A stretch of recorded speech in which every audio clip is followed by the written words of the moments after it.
ओम श्री गुरुभ्यो नमः। ओम धन्वंतर्ये नमः। ग्रहण की घटना आधुनिक विज्ञान की समझ से परे। यह बहुत बड़ी बात तो कह दी, लेकिन इसे प्रूव भी किया जा सकता है। कैसे लोगों को ग्रहण होने का असली कारण नहीं बताया जाता और आपको भ्रम में रखा गया है। इस वीडियो के जरिए हम यह पूरी खगोलीय घटना को आधुनिक तथा प्राचीन परिप्रेक्ष्य में समझेंगे। सूर्य ग्रहण और चंद्र ग्रहण हमेशा ही हमारे मन में कुतूहल जगाता है, साथ ही साथ एक सवाल भी पैदा करता है।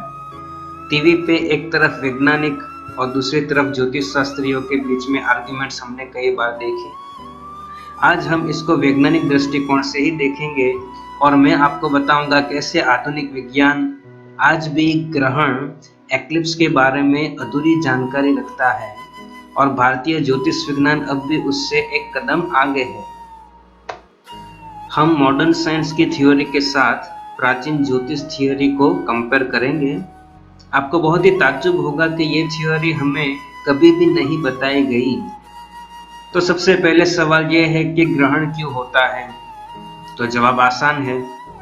हम सालों से एक थ्योरी को पढ़ते आए हैं कि जब सूर्य और पृथ्वी के बीच में चंद्र आ जाता है तब सूर्य कुछ समय के लिए ढक जाता है।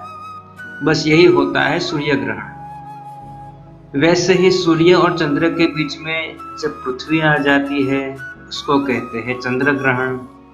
तो ये बिल्कुल सही जवाब है, हम मानते हैं। लेकिन इस जवाब से दूसरे कई सवाल खड़े हो जाते हैं जिन पर भी गौर करना जरूरी है। तो आइए देखते हैं।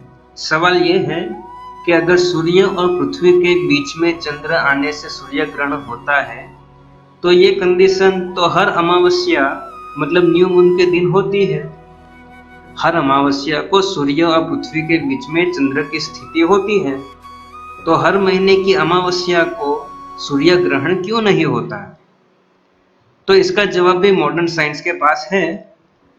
वो इसलिए नहीं होता क्योंकि चंद्र की कक्षा पृथ्वी की कक्षा से 5 अंश मतलब 5 डिग्री तक झुकी हुई है और असेंडिंग तथा डिसेंडिंग नोड्स की थियरी प्रस्तुत की जाती है।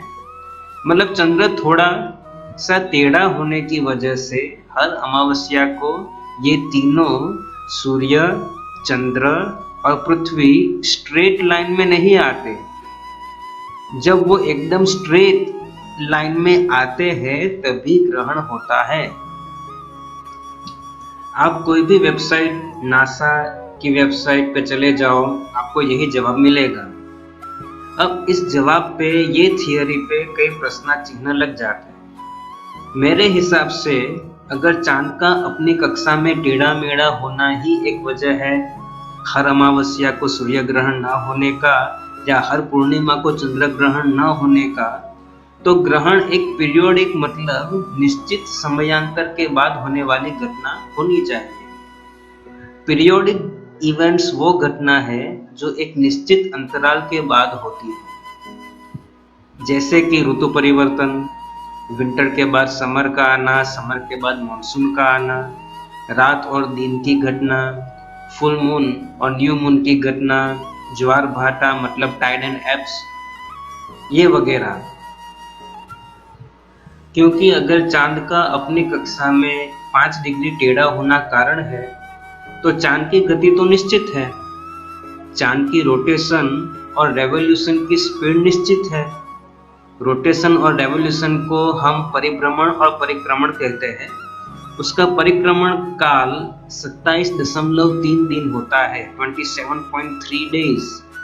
इतना ही नहीं, पृथ्वी का परिक्रमण काल भी निश्चित है जो 365.26 मतलब 365.26 है।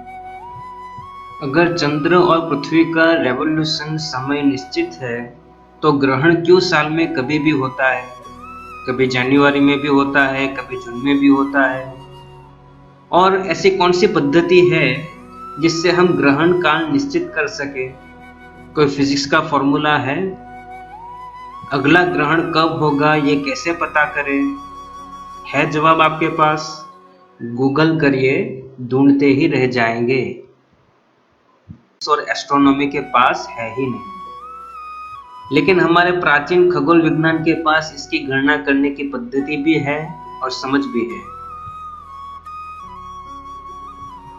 जब सूर्य और राहु एक ही घर में हो और अंशात्मक नजदीक हो, तब सूर्य ग्रहण होता है।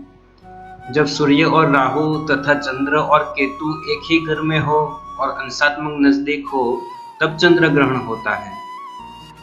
ये आज के मतलब 21 जून 2020 के दोपहर 12 बजे के ग्रहमान है। इसमें आप देख सकते हैं सूर्य, चंद्र और राहु एक ही घर में है और अंश भी नजदीक है। राहु 4, चंद्र 6 और सूर्य 6 डिग्री पर है।